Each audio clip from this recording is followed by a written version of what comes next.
Jennifer gives her heart to Radioland. Group text from Patty Cakes. OMG, Mike is such an asshole. Group text from Lily GZ. An absolute epic asshole, vomit emoji. Group text from Suni31. Lady, you are so much better without him. Yep, it was out. The group messages confirmed everyone knew Jennifer's shame. Mike Biscelli, Jennifer's boyfriend since 8th grade summer, had slow danced with Nina Kalowski at the sophomore mixer. Too late to hide it. Too late to stop the humiliation of the gossip mill. And sure, while she could always count on her girls to circle the wagons and prop her up when the world had laid her lower than dirt, none of them truly understood. None of them had felt the poison bite, the serpent's tooth, the burning rapier that lances the heart. None of them had been in love. At last, at the too young but so bitter age of 15, Jennifer understood what the poets and philosophers meant when they spoke of betrayal, when they sang laments of the unrequited. She was one with them now, one with those whose souls had cracked like a crystal goblet taken from a boiling pot and plunged into an icy bath, the shape intact but laced with fractured veins. That now was she. It was unbearable, so sharp, so fresh, but so meaningful. She had to capture it. She took up pen and paper and let the poetry flow. Bone. No one sees the wolf at first. Only the rose proffered in his teeth, his silken fur, his padded feet that stalk in predatory rhythm and quicken the foolish prey's heart to beat. And when the beast at last is close, oh, to be in his wanton eye, to bare your throat, to offer blood, to teeth so white, heart black as mud. He strips your flesh, leaves you alone, till you are nothing but scavenged bone. Jennifer exhaled, set down her pen. It was good, but they were only words, a clumsy, imperfect medium. Anyone who read them would never truly understand. They would stare at her in dull surprise. Maybe they would laugh, for they had. No matter how beautiful or brutal her words, no one would ever feel them the way she did. They were, after all, just words. But she had something better, something perfect. She pulled a case from under her bed and opened it. Inside, a neural array cap rested on a half sphere of foam padding. She took it and slid it on, its elastic mesh stretching to hold hundreds of electrode nubs tight to her scalp. She plugged the cable from the cap into the converter box connected to her laptop. On-screen windows showed stacked encephalographs as the electrodes passively mapped her brain waves and lobe events. She could receive if she wanted to. With a click, she could connect to thousands of people around the world, hobbyists, aficionados, dabblers, and devotees, all sitting alone in their rooms, each wearing a neural array cap just like hers.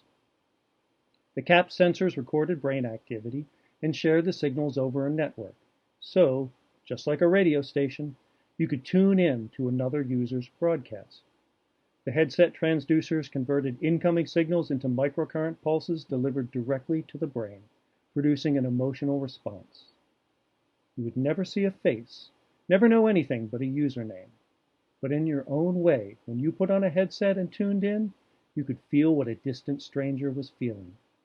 Joy, sorrow, elation, terror, shared emotion by neurological stimulation. Jennifer could do that, suspend herself within someone else's digitized sentiments. And sometimes she did, but not tonight. Tonight she would flip the switch and do what had made her an online cortical celebrity, a hemispheric global influencer among all the lonely souls out there in Radioland. Tonight, she would send. Jennifer logged into the network. She had her own channel with over 50,000 subscribers. They would see the alert, her legions of fans and followers, and tune to the latest emoticast from the rising star known only as Dark Lady 154. She clicked broadcast. Her neuroelectrical animus was encoded into data packets, fed to the internet, and streamed to dish antennas that bounced them off satellites. Jennifer McCauley, a teenage girl who had seen her boyfriend holding hands with someone else at the school dance, now spread her angst over the entire planet. In an invisible realm, she became a beacon, a lighthouse perched on an island, searing pulses sweeping over a black sea. Pulse.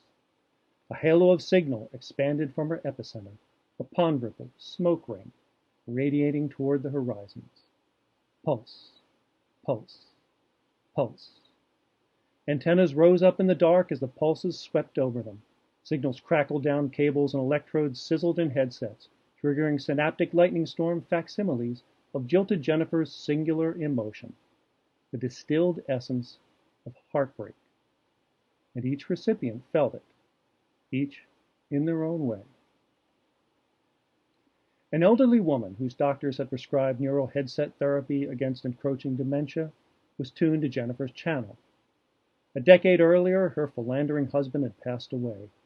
Now she felt the pang of his infidelities afresh, the ghost of memories shocked to life by Dark Lady 154. The emotional specters summoned almost physical sensations, invisible hornets that stung one side then materialized on the other, each jolt resurrecting old torments. The humiliation, the self-loathing, the reproach from friends saying over and over, "Why do you keep forgiving him?" And in that wash of wounded betrayal, her husband lived again, that selfish child of a man who deceived and repented in endless cycles, then died, leaving her without a soul who needed her.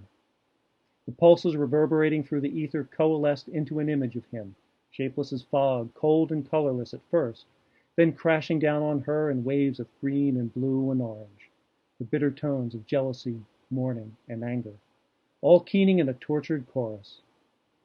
And in the center of it, he knelt before her once more, begging forgiveness for the misery he caused.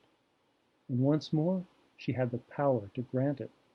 She could forgive him and have a purpose again, a break in a decade of unbearable loneliness, at least for as long as the broadcast lasted. Another woman, thousands of miles away, felt Jennifer's signal too. The neural headset to her had been a novelty, another fad upon which to spend her ample money and leisure time.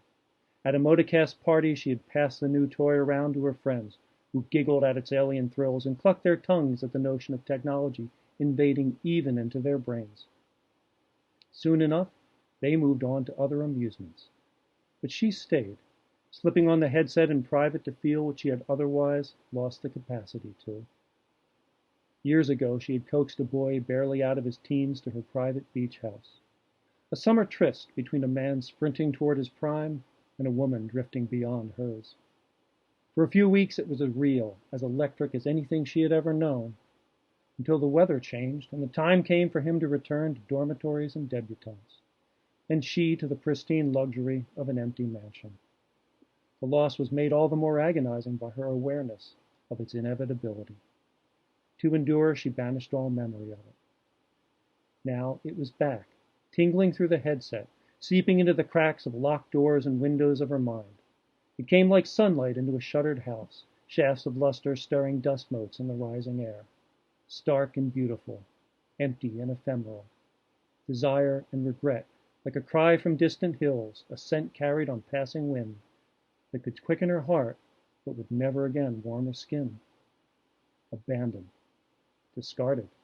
A footnote in the story of a youth inhabiting a garden where she was no longer welcomed. He would flourish, she would fade, and even its bittersweet savor would be lost in all but these moments of electronic intimacy with an outsider. A man, slouching toward middle age, nestled in a basement stocked with high-tech novelties he hoarded like a gnome, got Dark Lady's signal in his headset. He was uncouth, unkempt, awkward, and afraid. He had spent his life certain that someday he would overcome these flaws and find the courage to ask a woman to become his companion. That day never came. Most days he managed to distract himself from the fact. But not tonight. As digitized loneliness penetrated his balding crown, he stood alone in a spotlight, naked in an amphitheater ringed with funhouse mirrors, and faced the full frontal deficiency that was his life, as pale and pathetic as his flabby body.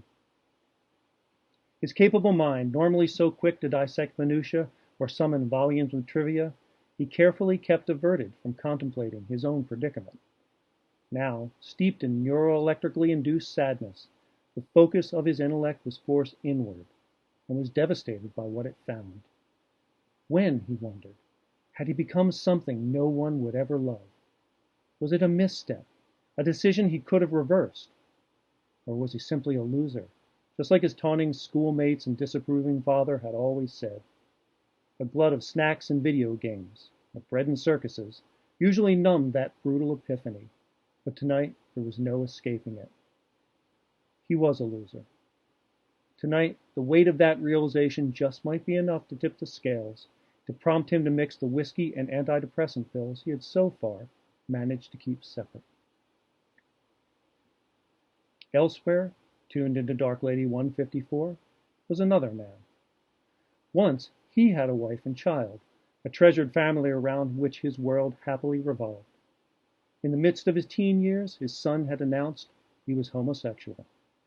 This blindsided the father, a test of tolerance he was unprepared to face.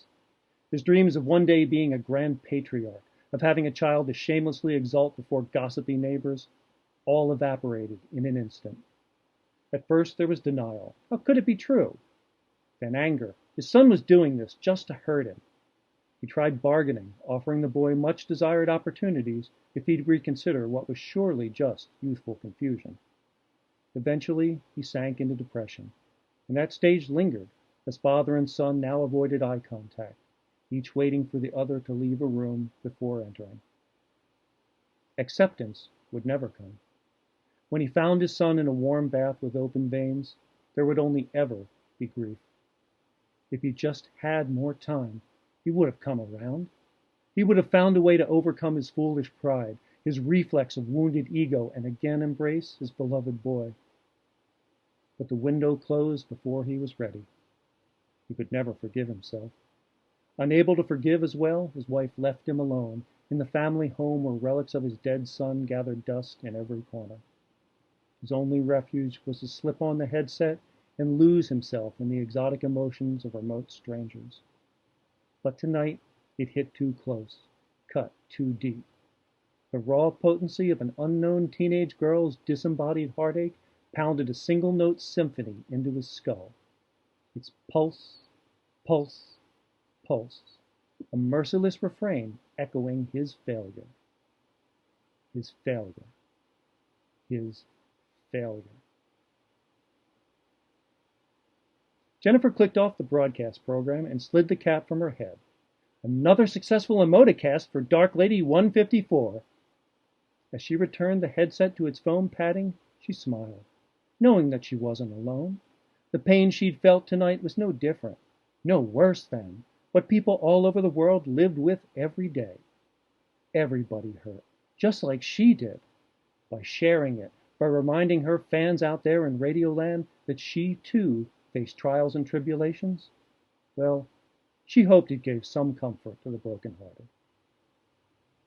Depth of feeling was teen poet Jennifer's curse, but it was also her gift, a gift she would always offer freely to anyone who tuned in. Until next time, my peeps, she said, as she closed the case and slid it under her bed.